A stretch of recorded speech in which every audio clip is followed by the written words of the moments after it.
आपल्यावर अशी वेळ का आली असेल, आपलं काय चुकलं, कुठं चुकलं म्हणून आपल्यावर अशी वेळ आली, असा खेद, खंत व्यक्त करणारा विचार, आत्मपरीक्षणातून येणारा पश्चाताप मिश्रित दुःख व्यक्त करणारा विचार दुर्योधनाच्या मनामध्ये अगदी शेवटच्या क्षणी तरी आला असेल काय?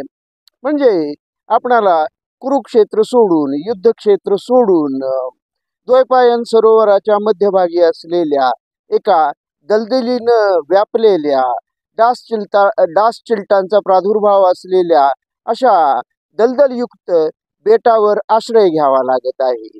पळपुटेपणा दाखवून, भ्याडपणा दाखवून, मृत्यूला घाबरून, भयभीत होऊन, पांडवांच्या पासून लपत-छपत आपण एखाद्या जखमी श्वापदासारखं, रानटी श्वापदासारखं या निर्जन बेटावर लपून बसलेलो आहोत, दिवाभीतासारखं, घुबडासारखं. आणि आपण आता असं एकाकी निर्जन बेटावर आहोत.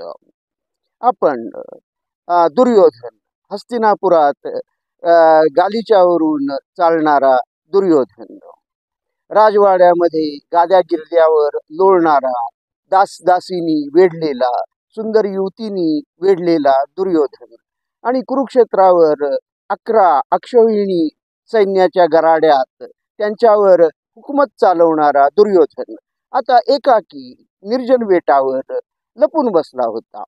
त्यावेळी त्याच्या मनामध्ये असा काही विचार, पश्चातापातून व्यक्त होणारा विचार त्याच्या मनामध्ये आला असेल काय?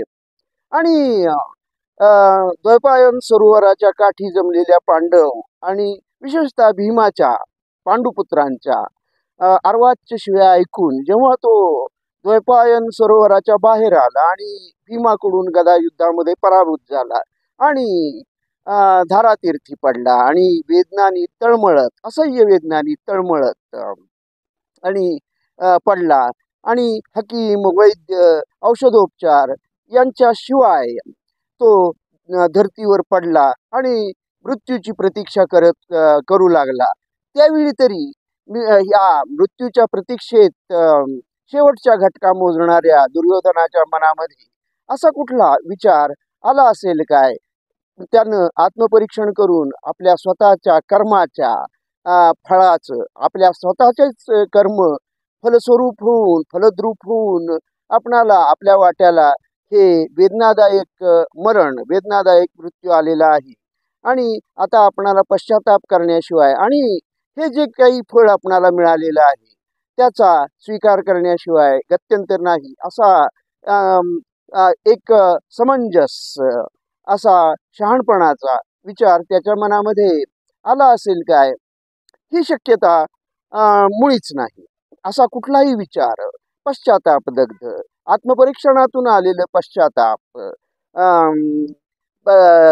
पश्चाताप आणि त्या पश्चातापामधून स्वतःच्या चुका स्वीकारण्याचा शहाणपणा, समंजसपणा दुर्योधनामध्ये असेल किंवा तो होता असं मुळीच म्हणता येणार नाही. आणि त्याच्या मनामध्ये असं कुठलाही विचार, पश्चातापानं दग्ध झालेला असा विचार मुळीच आला नसेल. दुर्योधन अंध होता, स्वार्थानं आंधळा झालेला हा दुर्योधन होता. अंधपित्याचे अंधपुत्र असं विधान द्रौपदी करते. अर्थात द्रौपदीचं हे विधान वेगळ्या संदर्भात केलेलं आहे. मैसभेमध्ये, इंद्रप्रस्थामध्ये मयासुरानं उभारलेल्या मैसभेमध्ये जेव्हा कौरव त्या मैसभेमधील आश्चर्य बघत फिरत होते, तेव्हा दृष्टीभ्रम होऊन मयासुरानं तशाच प्रकारे दृष्टीभ्रम करणारीच ही मैसभा उभारलेली होती.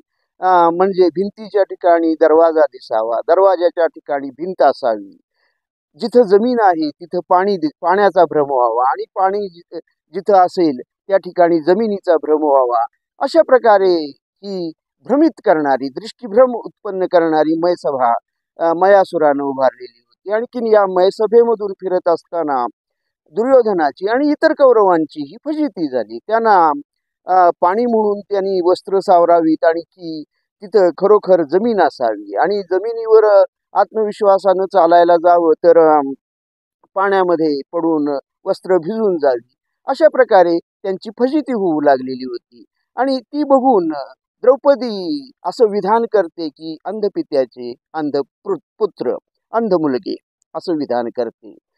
तिने केलेलं हे विधान जरी एका वेगळ्या संदर्भात असलं तरी दुर्योधनाच्या बाबतीत मात्र ते अगदी चपखल असं बसणारं विधान आहे. दुर्योधनाच्या बाबतीत ही आणखी धृतराष्ट्राच्या बाबतीत सुद्धा हे विधान पूर्ण अंशानं खरं आहे. धृतराष्ट्र अंध होता, चर्मचक्षुनी म्हणजे तो जन्मांधच होता. तो चर्मचक्षुनीही आंधळा होता आणि अंतर्दृष्टीनंही आंधळाच होता. तो पुत्रप्रेमानं आंधळा झालेला होता. आणखी स्वतःच्या असुरक्षिततेमुळं सिंहासनाला चिकटून बसलेला हा धृतराष्ट्र आणि त्याचे पुत्र दुर्योधन, दुःशासन हे स्वार्थानं अंध झालेले होते. त्यांना स्वतःच्या स्वार्थाशिवाय पलीकडं काहीच दिसत नव्हतं. आणखी अंतर्दृष्टीचा तर त्यांच्या ठायी अगदी पूर्णपणे अभाव होता. स्वार्थ प्रेरित असेच त्यांचं संपूर्ण आयुष्य होतं. ते स्वतःही सुखानं जगले नाहीत आणि दुसऱ्यांनाही त्यांनी सुखानं जगू दिलं नाही. आणि केवळ आपल्या स्वार्थासाठी ते जगले आणि इतरांचा जमेल तेवढा सगळ्यांचा त्यांनी वापर केला. सगळं जग म्हणजे आपलं गुलाम असल्याप्रमाणे वागलं पाहिजे असंच त्यांचं एकूण वर्तन होतं आणि तो त्यांचा स्वभाव होता. केवळ राजाच्या पोटी जन्माला आला म्हणून दुर्योधन हा मोठा आणि त्यानंतर तो थोरला पुत्र म्हणून युवराज पदी त्याचा अभिषेक झाला. पण युवराज पद आणि राजेपद त्यानंतर येणार राजेपद, महाराजपद, सिंहासनाधीश्वर असं महाराज होण्याचं जे त्याचं राज्य महाराज होऊन राजा होऊन राज्य करण्याचं जे त्याचं एकूण स्वप्न होतं, त्या स्वप्नावर त्याच्या एकूणच स्वभावामुळं आणि त्याच्या एकूणच कर्मामुळं सुद्धा पाणी फिरलं. राजा होण्याचे गुण एक राजाचा उदारपणा, राजाच्या ठायी असलेली उदारता ती दुर्योधनाच्या ठायी मुळीच नव्हती. सर्वांना न्याय देण्याची वृत्ती नव्हती आणि केवळ आपला स्वार्थ पुरवणं एवढा एकच त्याच्यामध्ये त्याचा स्वभाव होता. केवळ स्वतःच्या स्वार्थासाठीच तो सगळ्यांचा उपयोग करून घेत होता. असा स्वार्थांध म्हणजे हा खरा तर आंधळाच म्हणायचा. स्वार्थानं आंधळा झालेला दुर्योधन. त्याला चर्मचक्षुनी दिसत होतं पण त्याला अंतर्दृष्टी अजिबातच नव्हती, मुळीच नव्हती. आणि असा दुर्योधन दूरदृष्टीनं पुढं काय होईल, उद्या काय होईल याचा विचार करण्याची दृष्टी त्याच्याकडे नव्हती. तसा परिणामांचा विचार करून वागण्याची त्याच्यामध्ये क्षमताच नव्हती. आणि मग असा दुर्योधन एका परीनं आंधळाच होता. आणि हा दुर्योधन असा समंजसपणे विचार करील आणि स्वतःच्या आपल्या कर्मामुळंच आपल्यावर ही वेळ आलेली आहे. आपल्या वाट्याला आलेलं हे जे हा जो एकाकी आणि अत्यंत क्रूर असा मृत्यू आहे तो आपल्या कर्माचंच फळ आहे हे समजून समजून घेण्या इतका समंजसपणा दुर्योधनाच्या ठायी नव्हता. आणि त्याचा स्वीकार, ह्या फळाचा स्वीकार करण्याचा समंजसपणाही त्याच्या ठायी नव्हता. तसा जर असता तर त्यानं अश्वत्थाम्याला शेवटचा सेनापती म्हणून त्याचा अभिषेक केलाच नसता.